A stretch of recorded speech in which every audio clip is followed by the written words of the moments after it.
Matamgi Manipuri Wari channel asibu tabiriba khwai pumnamakpu taram nokchari ngasi mulogbirasi Moura Hingchabira nipan suba tangka Tombicha harauni mungda nungaina changsilai Jiten su mungda lairibani Tombicha kaisum haidabida chak thongli Jiten su magi nupigi manakta laiduna ensang semli Jitena Nacha nupine na kadaida muk chatkhage mana tawdo saruknine aina tawreri Nacha nupidubu kaida lehogene Moiba adubu aina khangbro Nacha nupana phubikibadubu kayam sokpajano magi kadaga mutang yenglu chotana Moiba di yenglu yadabro nacha natabro Masigi nupi sidiba horakladoni magi sause Ngayak sauningbadagi aboisu machan nupibu phururabasu sum khantharubada nungairaktre karigi sunungsiroi magi irem khaki manawni nungsiribani Tumina sum magi kada famdun lerambadagi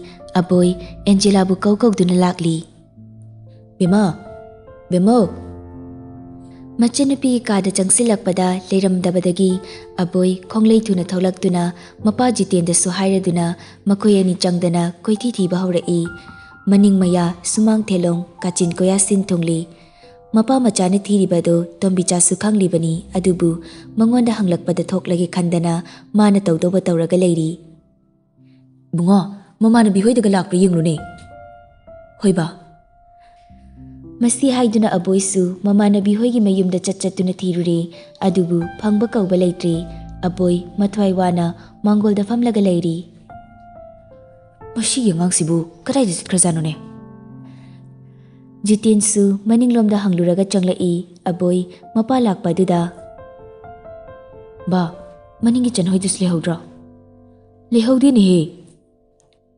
As adudi kaida chalangmani tawriside Ba ichega thaja hoiramdaga lakprana hangsira Hoine hangune amta Phone adu lakthoktuna aboy Angela gi mache anida call tawduna hangli adubu amata lai kawba hairaktre Tombicha su ma thoktrabadi chingnaki batare khangladuna imungdagi pakhatpa saraga thoklai Moiba kari tawrage Hai nacha nupidu leitine Ha kari none haisibo mabu ngasai magi kada lehobadaine Lehudi ma Tombicha su Angela gi kada changlaktuna yengsinai aduga imungdagi hauna kapsinarai Imagi bema nangbu kaida lege Ho imagi bema Kadai da bulay rino nang bo? Jitena amuk Namase, imong da kainom tawkre, amti yung lucho Mapa na dum na hayak paduda aboy imong da changsilai Tombicha kaplaga layram paduda changsinduna Ma, kari tawrage Masipum na magse, nang nathokan mangagtani Kari no ne, imana haidubo Nachaldo, nang niyum sila laytana buhonaribase, kari gino Mibu sasan daw na puba hong na bro Hausipu kadai da lerem kadoy no Kadai da no thiru doy sibo Jitensu imong da changsilai Jitensu magi nupigi mateng pangsilai Hausikti para bro ha Nang na nachal nupise pu da na kari saragese Bema boy na puri badudi Singsano haisano haidana pubani Mabu nushida bagi pubadi na tidana Puraga busing bahong na bro Nang na nachali sabi para basi pura bani na Chela maniye Ichado yumda laining da badagi Makong makut thiladuna tombicha kapsinarai aduga wa makatarai Hai chalo thuna thirusu chalo nang na yumsida aikhui amata laitana basilibase karigino masipum namak nang na thoan mangaktani nachi su nang na chairubadagi mayum gantana panki nachal su pankridana amana kadai da leromgani hauzik khangdri Mama na dumna hairakpaduda aboisu saugalai Moina tawribo mongduda aidi ichi chelamani khalaga chairubani noina sugamna nachanupi singa se kangkhalisi karigino karigumba chenba chongwa tarawlaba aidi haijarisini ai karimti yaurako kari yaba nangna yumsida leiba yararo hairabanina mi su leisabi pharaklabani kairamgani ye leikai miya mamangsida phajaba thabaklo dubo yarisi toklose mama hayeng yenglasi haidopa lakladi fare laktragadi police ta pau piba haibadani Jiten aboida mamit khani yenglai aboisu magi kada sauna changki somdana san gyan min tadri kadai da pusinduna haibasu ngahak tu da khangjadri nongsu titli su suri bani sanda Angela na tapna hanglai Dada, ikaw sa kaya dyan no? Ngaiko, ay manabam da phone tawge. Nang kirabo? Kiri da. San phone do lagthoktuna Len da call tawri. Len call sungpai payak tabadu da sauning na. Masigi chandansina tanjalura kansida phone se pairoi dini. Masi haiduna amukasu call tawsili Len handakti pairei. Hai sono, nang kaidale? Yumda laitradi kaida laidino bandhu. Phare, ai lagi noi da husi. Nang di kaidaba laktiba? Laklaga hairge, thamo. San phone kakladuna gari ado muk thauri Len hoigi get yaure Angela yaubanina pakhik chongbadi yadrabanina koloina tawsili. Nangamta get thokera. San, kaino nang torisibo adum changlakpa yadraba. As, thokta tholo yadabai nei na haisiko. Henbi du sukok tholo ai matha sari. Kaino haisibo mana kaigino. San khon kalapna. Nang tholo hairo. Hoimi, ai thole. Len TV yenglaga leirambadagi phone thamlaga hatu kada changsilakpada henbina. Da, kari torge.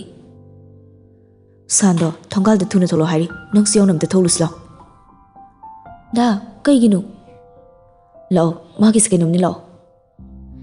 Henbiga Len gasu get da tholakle. Len san gi manak yaurakpada nupi macha ama yauna leplaga leirambaduda ngakna yengduna lei. Henbidi nupi du ubada ngakpada loikre. Len na tapna. Bye. Sana kumlai. Bye. Ay mathayam na sari. Karige. Nupi sina noi chigi macha nupi dura. As. Nati kaidigino. Henbi gyan lakladuna Angela gi manak jangsilaga. Mingdi kay kauge. Angela kawe. Lao, manung doon na chang nasi. Lenda muk ansinduna. Da, manung na chang na batorasi. Da san ga chang minaro ay chang lamagi. Henbi Angela bu haifet konduna imung da chang minarai. Lendi san uraga noglai. Kaino, nang nay na matasaraga nogliduna. Ngasidagidi pakangi fam haidok ledo. Yare, ay matati sari zani ko. Yare sarano, gari sa insilo, imung da chang nasi. San gari adu manung din sila Henbi na drawing room da pusinduna Angela bu famhali.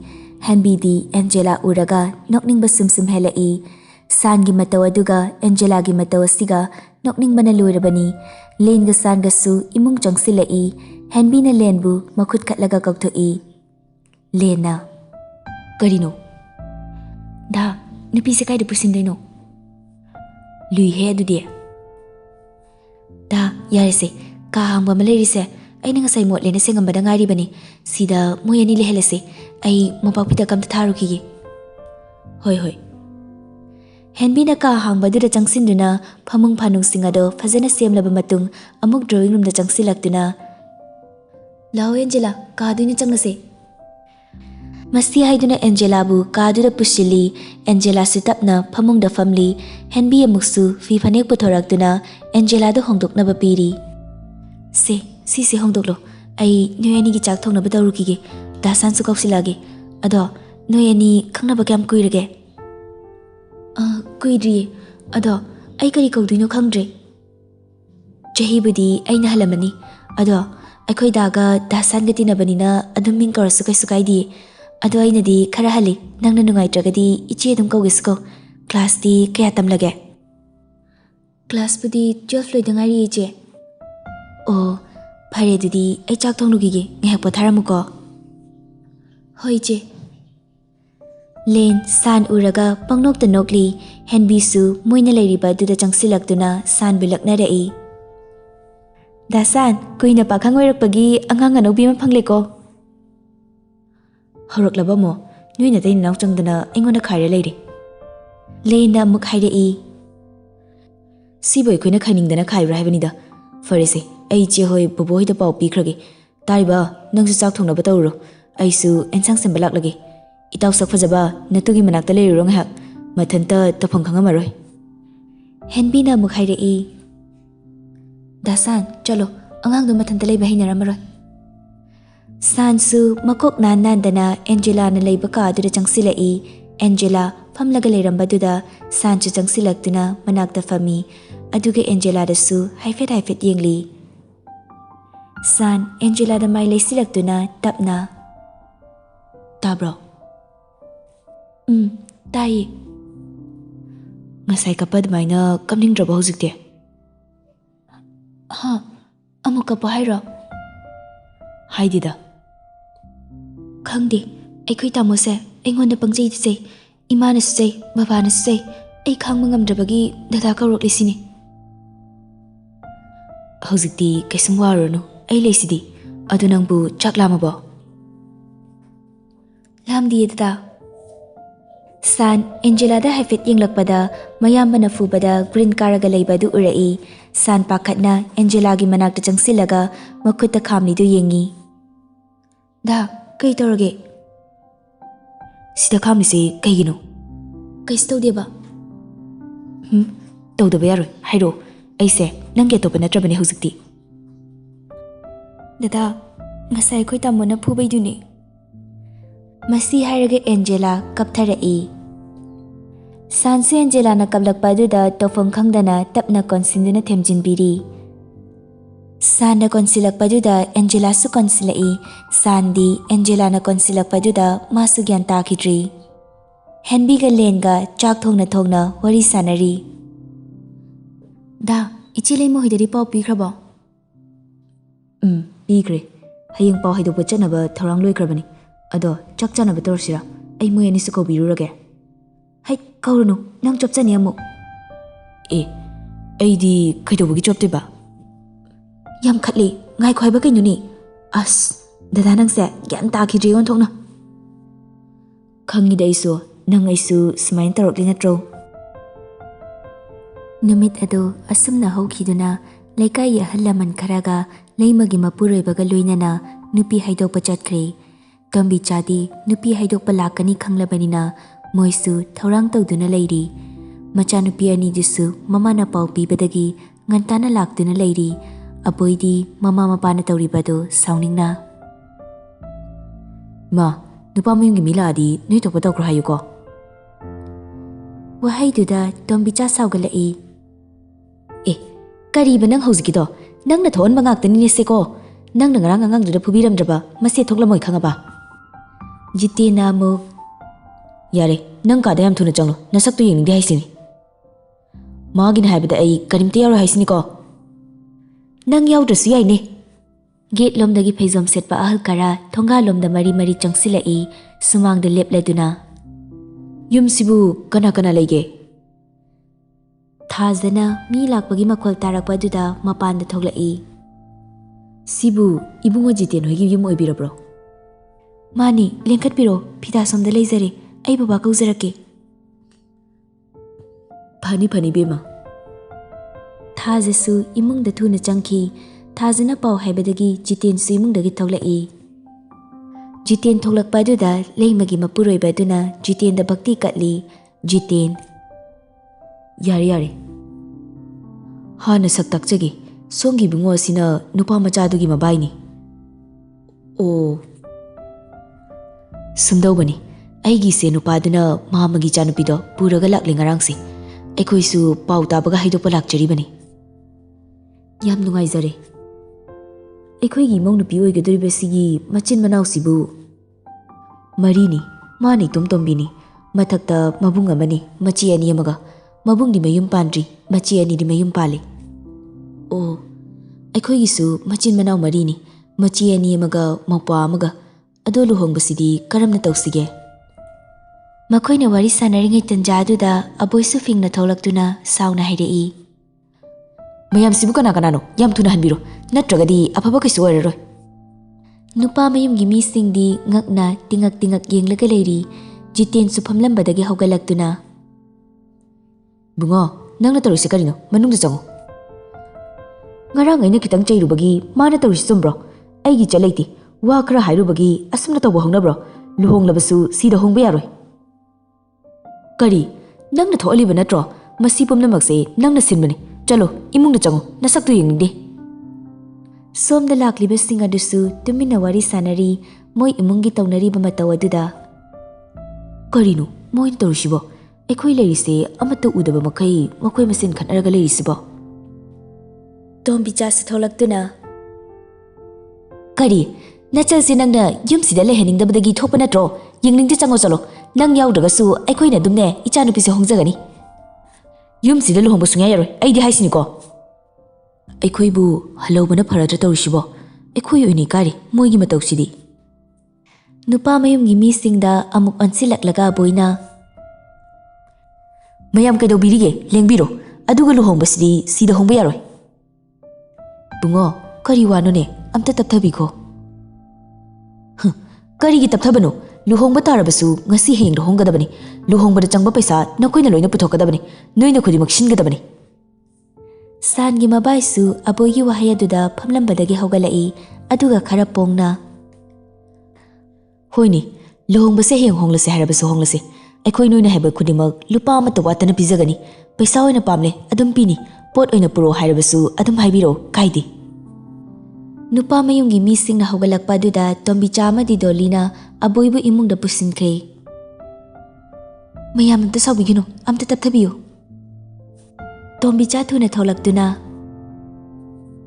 होरेन इचानुपिदो ngantana थिनबिरो थिनद्रिङैगी मरक्तुदा इचानुपिगी मचिन हंबा अखोइ खरा लाक्चगे हनबिरो तोम्बिचागी वहाय अदुदा नुपा मयुमगी हलसिंग अदो थुना होगलगा चटख्रे सोमदना लेइमगा लेरिकना मौलौरदुना सांगी कादा पुसिलक्तुना लेइरी हाइदोकपा चटकिबसिंग अदुसु हलक्लदुना मपाना फमली हेनबीना हलक्लिबा हलसिंग अदुगी चापीरी चटलुबा हलमना असुमना हाइरई मखोइगी इमुंगदुबु चाबुक हे पिथरक्तेदा मखोइ इमुंगदो कया चटनरो खंबा इमुंग मानदेदा इदी लेइमसु मपाना थोलक्तुना तामो करी करी हाइनरक्लगे लेइमगी मपुरेबा असाव फाथारगा नुपी मचादो होरेन ngantana थिनबिरो हाइरे होरेन ngahak leraga machin hangba lakani haibani aduga makoina thuna hongnaba sari adubu aidi horen nupi thinba yaroriko chalo angangi mapi maro leba chatluro hoi leima mapureibana hairakliba wa adu kharadi ngakchanai karigumba amadi leire khangle masu mayam leibana makhatana wa hangludri san nupi chelakli tabada leikaigi mau leisabi macha singsu yengba lakli aduga makoi gi mot singsu pinari nupi se yamangang mandra kasana chelei se kaigino kasana chehi se uda kai halamne nupi se ekhoi longa mandra hangune nangamta nupi amana hanglai inama chehi kya suragi namase chehi 19 sudangai ri ओ अजुदी हंदा class 12 थारियो रमनी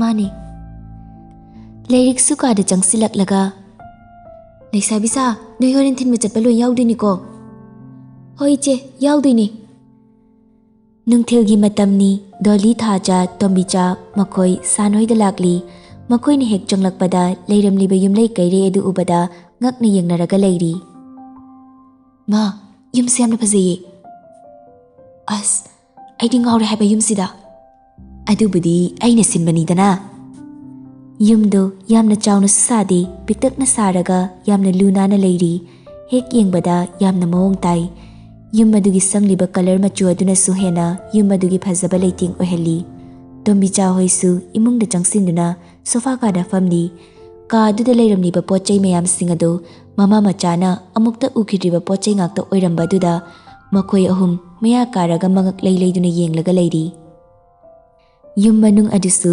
violet ta yamna light oiba machu sangli yum adugi fazaba duga thamliba pochai singa duga hek yengbada yamna chana ba haibadu oibana aduki matik yengbada fazaba haibadu oiri tombi chana ichanu pidubu leyi ngehakta phambiramo ekhoi kokthok charake leimana mang tharaga Angela su mama hoi machi hoina leiriba ka aduda changsilai Angela mama ubada mapukning nungshiraktuna kapli sese kapkanu se karigi kapli no dumna tahoide horene ngantana thilalau ko hoima nangi nu padu leitro leiramgani yeche leiri khoisu mi lakpa duda phajana seba tauri chaga puthораktuna piri Wari ngahek sanaramlaba matungda Tombicha hoisu hankre. Numidang wairam tasilakpa daida Angela bu thinnaba mayam marang tauri. Angela su keba loiraduna mapi marol loishinba loiraga lairikna Ningthoubu khurumhalli. Bema, ekoi bungogi manakta haife changlamo. Sana lairiba kaduda Angela changsilai aduga sanda khurumi. Sana su Angela bu hogatpiri aduga pocket tagi lishing kun puthoraktuna Angela da pirai. Se, sina nangi kei no khara leina boyo. Dada, adudi ai muk chalo kige. Hoi, phajana chalo, yorakan hairo ko. Asumna Angela su thokiduna mayamna thinbirakli. Angela mayumda yoksilakli. Mayum yoksilakpa duda pukning nungsiduna magi kada changsinduna kapli. Tombicha, Dolly, Thaza, makoy ahumdi Angela gi kaduda changkhibadagi sungtok tholaktri. Leikai gi leisabising aduna tawduna achapotu yeli. Ngahek leiraga Dolly chakhumda laktuna nupa mayumna purakpa chapot singado khara yelaga khara na yendri. Makoyna tawriba mawng adu nupa mayumgi misingdi ngakpana loiri. Leima leirikadi khara nungaitri maya mangduda Tombichana suktok tholaktaba duda. Nupa mayumgi misingdusu chatlage hairamlaga thoknakhre. Leimaga leirikasu Angela gi manakta changlaktuna paisa khara piramlaga chatlagi fazana layu nahanganu nangbu lawba amuk lakini haina nungsiba wahai kya hairamlaga hankre. Numit ado ashumna hawkre. Jackie sauna Dolly hoigi sumangda leplaga hauna lauri. Tema, hoi tema Dolly. Dolly mapanda mi kaurakpa duda thoglai. Jackie oiramba duda ngakna leplaga leiri. Jackie na. Itema, nanau pisu pini haraga pidrabanina. Itema na laukiba pesa singdo loina handorokla huzukti. Dolly di Jackie gi wahaya duda kari paukum pisi ge haiduna khanduna laikre.